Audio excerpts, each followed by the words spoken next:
Florida State went undefeated last year. If you're a Seminole fan, you're like, golly, man, we got left out of the college football playoff. You're probably buying into some conspiracy theories.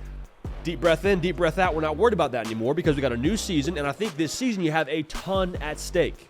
A ton at stake. Not just for this season if you're a Seminole fan. You got a lot when it comes to the future of your program under Mike Norvell that could be impacted based on the 2024 season.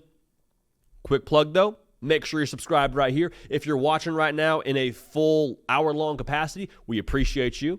Live shows typically Tuesday, Wednesday, Thursday, 11 a.m. Eastern. I say typically because this is a pre-recorded live show. But if you're watching as a one-off video, we appreciate y'all being dialed in. Again, make sure you're subscribed. However, get in the live chat with us. We have live shows, like I just said, 3 times a week. Want y'all a part of it. We interact at the end of nearly every single live show, being able to hear from you and hear your thoughts and concerns. The bottom line here is we're all a little bit sick for this college football thing. Would love to have you a part of this thing by making sure you're subscribed. All right, so let's keep on rolling here.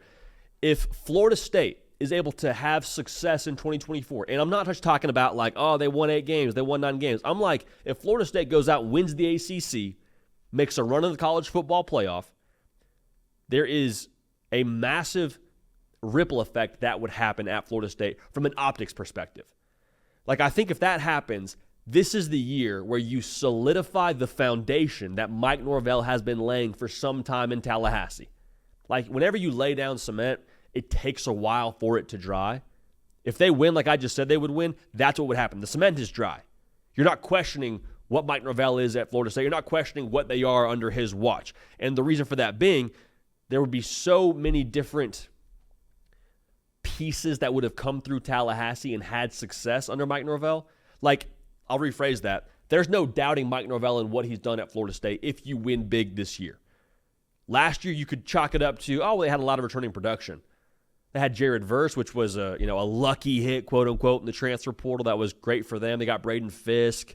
They kind of had some things fall their way. Jordan Travis took the next step. But like this year, like, let's be real. 83rd returning production. They're not going to recreate that magic. That's not going to be something that happens twice, right? Well, I don't know.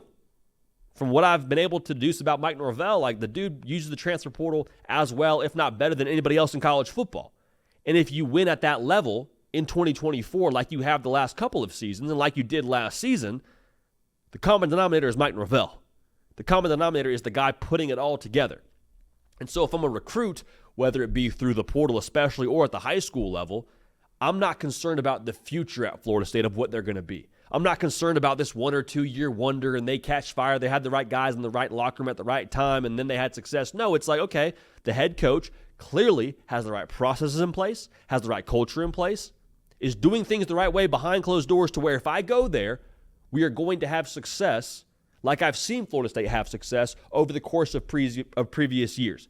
Also, if I'm a top transfer portal guy, I feel confident knowing if I go to Florida State, they have systems in place to help guys who are new arrivals like me achieve their full potential and be maximized on the roster and in the game plan. That's attractive. That's extremely attractive. And again, this all goes back to talent acquisition. The portal is massive. It's absolutely massive, and I think them winning this year would provide even more confidence for how he uses it. But let's talk about it at the high school level, because I think that's the question a lot of people have.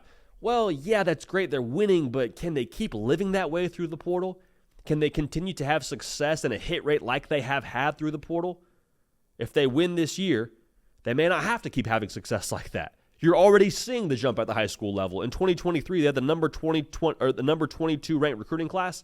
They took a jump this past year, 10 spots, up to number 12. If they win again this year, I believe they'll be in the top 10. That's just how I feel. And that's important on a national level, of course, but the national level and their success there, I believe, starts in the state of Florida.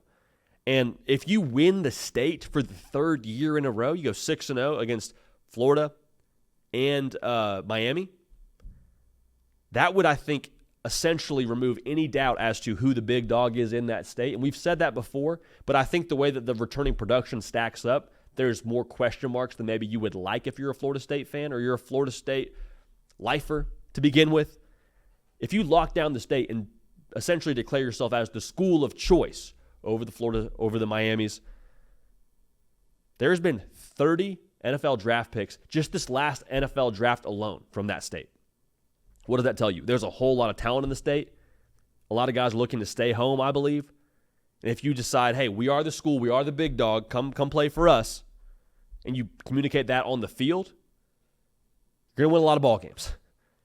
Probably going to win a lot of conference titles, probably going to compete for a lot of national titles. And the timing of this is pivotal too. The last thing I'll say, the timing of this whole thing is extra important because Florida State, right now, I think, based on returning production, people are wondering about DJU, people are wondering about all the guys they lost from Jared Verse to Jordan Travis to Braden Fisk to Keon Coleman to Jaheim. Like, there's a lot of guys they lost from last year. So it's fair, I think, to have a question mark around Florida State.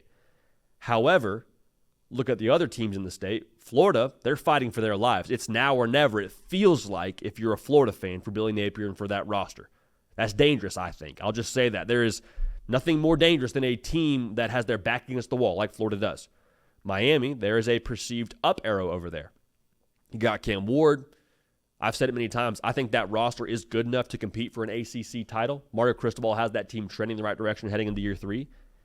If Florida State, with that question mark over their logo, goes out, wins the state, wins the ACC, competes in the college football playoff, and that's the question mark year, what are they going forward?